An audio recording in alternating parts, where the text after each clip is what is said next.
LEGO Batman Legacy of the Dark Knight released May 22nd, 2026. It is the fourth installment in the LEGO Batman lineage of games. This game is not a sequel though, it acts as its own interpretation and telling of the Batman storyline in LEGO form. This game strives to honor Batman as a character, paying homages to the different eras, series, and movies. Unfortunately, the Caped Crusaders Cowl gets caught in a couple of snags that prevent this game from truly being the ultimate experience that they were aiming for. I'm Tom the Wizard Man, and this is the Fig Wizards review of LEGO Batman Legacy of the Dark Knight. If this video provides you any value at all, please hit the like button and subscribe, as we're making many reviews every single week. In the Legacy of the Dark Knight, you play as Bruce Wayne during the different stages of his life and career as the Caped Crusader, Batman. All stemming from the tragic night where, after seeing the Grey Ghost in theaters with your parents, a walk down crime alley leaves you an orphan. You seek justice for the death of your parents, leading you to be trained by Ra's al Ghul in the arts of the League of Shadows. However, you discover a plan to destroy Gotham due to its corruption, and after a boss fight and chase sequence, you escape the exploding building and head back to Gotham. After finding the well you fell into as a kid, you get the inspiration to become Batman. The rest of the game focuses on your different escapades and adventures, fighting the cascade of villains that threaten Gotham, teaming up with unlikely allies in your fight. The gameplay is a mashup of your LEGO adventure game where you fight bad guys, solve puzzles, and find collectibles, with gameplay elements from the Rocksteady Arkham games. Levels revolve around the different areas of Gotham and are inspired by different movies, TV series, or games. You'll take out goons with stealth takedowns or in bare-knuckle brawls with heaps of enemies to fight through. I feel in this review I should preface that I have a strong affinity for LEGO games. I don't think they're the greatest games out there, but I think they're a staple of gaming culture. LEGO games are a wonderful entry point for kids into video games. They're witty and imaginative, blending action-adventure puzzle gameplay with toys that they already play with. And to this game's credit, I think it does a great job of doing that. It is fun. It has that lighthearted but punchy charm of LEGO games. There are references, cameos, homages, and nods sprinkled around every aspect of this game. The levels, the suits and vehicles, Gotham itself as a hub world, all have some tie to the Bat's long heritage. The level where you go to Arkham Asylum is practically a remake of the intro from Batman Arkham Asylum. Rocksteady is credited as a co-developer for this game, and you do feel the references to the Arkham games, specifically in the combat. The fighting is fun and flashy. It reads as a light version of the fights from the Arkham games. The big thing that's missing is the punch sound effects. Gotham City is filled with things to do. Random crime alerts give the sensation that you're actually in a crime-ridden city. Riddler and Clue Master puzzles are spread out across the map, along with Wayne Tech caches that are used for upgrades. As the story progresses, more things open up to do on the map, which works both from a narrative and gameplay perspective. Relatively early in this game, you'll unlock the glider, which makes traveling around the city super easy and a lot of fun. The voice cast in this, I think, did a bang-up job, with one exception. I have to say, this rendition of Robin, I think, nailed it. He has that plucky boy wonder vibe, reminiscent of Burt Ward from the 60s shows, but he also has this cadence and delivery that really reminded me of Casey Kasem's Shaggy. That may just be me, though. Regardless, I thought he and the other actors did a great job. Unfortunately, that one exception is the biggest one, and that's Batman. Who are you? I'm Batman. This is not a good Batman. The vocal performance of the character is not believable as Batman. In the beginning, you play as Bruce Wayne becoming Batman. The character sounds new and naive to it, and I thought it was going to be that after each chapter where time has moved on, we'd get a different VA to resemble that shift in time. Unfortunately, that was not the case. Bruce Wayne, and by virtue Batman, is played by Shay Matheson, who, unfortunately, is doing AAA speak for the entire game. Now you may say, Wizard Man, what are you talking about? Well, I'm glad you asked. In a lot of AAA games, the dialogue and performance of the characters come off in an extremely awkward way. If you've ever seen the meme AAA Mario, you'll understand what I mean. It's a lot of, something's up. Guess you've got gadgets too. This'll be useful. Sure. Crime never sleeps, so why should we? Oh, this looks like a place to build something. This is why Alfred does the landscaping. The performance reads as a person performing, not an actual character. This poses two problems, as AAA speak can break your suspension of disbelief, and it's not Batman. Batman as a character has an extremely specific feel and vibe to it.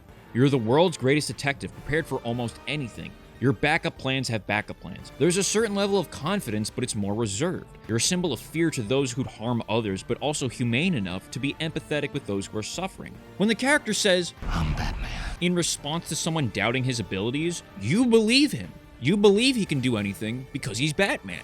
There have been a plethora of different iterations and actors that have played Batman in both live action and animated formats. The argument of who's the best comes down to more of a personal preference than anything, really. So the issue isn't that, oh, it's not Kevin Conroy, or oh, it's not Troy Baker. It's that Shai's performance is not believable as Batman.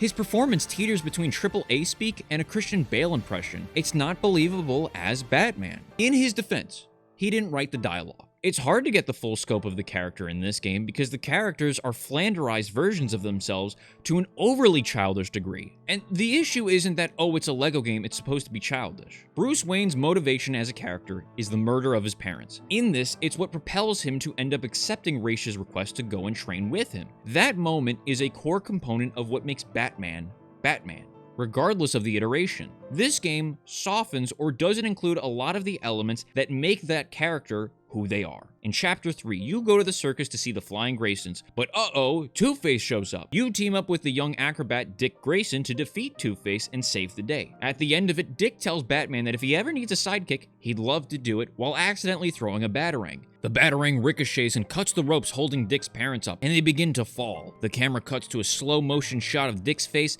as his parents plummet into a hot dog stand, where they're ultimately fine. Dick then quips that he thinks he's probably fired, where Batman decides to take him under his wing for him to become Robin. Dick Grayson's story normally revolves around the fact that his parents were murdered, and Batman's reason for adopting him and helping him become his sidekick Robin was to bring the person who murdered his parents to justice. The death of their respective parents is a fundamental part of both of these characters' relationship with each other. Bruce Wayne adopting Dick is in an effort to stop him from becoming just like him. This game doesn't have that. Instead, it comes off as the game needed a Robin because it's Batman's legacy, and there needed to be more characters for more gameplay mechanics. This is just one example, though. Many of the villains are missing the aspect of what made them an actual villain. This creative choice reads as watering things down to be kid-friendly, but I'd heavily push back on that. The majority of the Batman cartoons are aimed towards kids. Batman, the animated series, The Batman, Justice League Unlimited, all are kids' shows. But they respect that kids aren't stupid. They have elements to them where they go into more in-depth and heavy concepts. They're softened, sure, but they still give those moments respect. This argument is only carried by when you look at the old Lego games. In the old Lego games, you played as Batman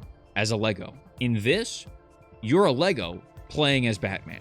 Lego Batman 2 felt as if you were playing through a Lego version of an adventure from the Justice League Unlimited cartoon. Maybe a little bit more comedic focused and lighthearted, sure, but the characters in the game and cartoon felt almost interchangeable. Even as a buildable minifig, Batman is still Batman. In this, they're flanderized versions of the characters, bordering on being parodies. There's nothing inherently wrong about that, but it's a little at odds when this game is supposed to be honoring the legacy of Batman, but you're getting a rendition of the character that feels watered down. Lego games are juvenile in nature, and characters dying in these games are more uncommon, but I think you could have incorporated more of these characters as actual stories while still having it be Lego-fied. The Lego Batman movie with Will Arnett is a great comparison. That movie and its interpretation of the characters and world is exaggerated to a similar parody-esque feel, but has a better grip and understanding on who these characters actually are. Earlier I mentioned that this is a light version of the Arkham games, and I still stand by that. I don't think that's a problem. However, it being a Lego game, it runs into that Lego jank.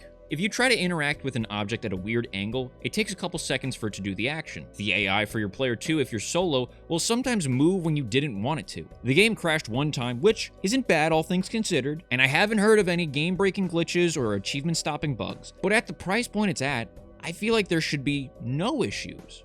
Then there is the price point. This game retails for $70. You're getting a good amount of content, sure, but I don't think it's worth that asking price. I think this game is a great kids game. If I was a parent and I wanted to play a game with my kid, I think this game would be great to do that with, especially if they are on the younger side. This would be a great entry point to introducing them to the larger scope of Batman and his rogues gallery. Like playing through missions inspired by specific movies and following it up with showing them those movies it's referencing would probably be a very cool experience for them to have. It's got some issues, but it is a fun time and experience.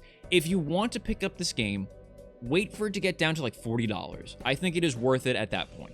I give Lego Batman Legacy of the Dark Knight a 7 out of 10. If this video provided you any value, please like and subscribe, and thank you for watching.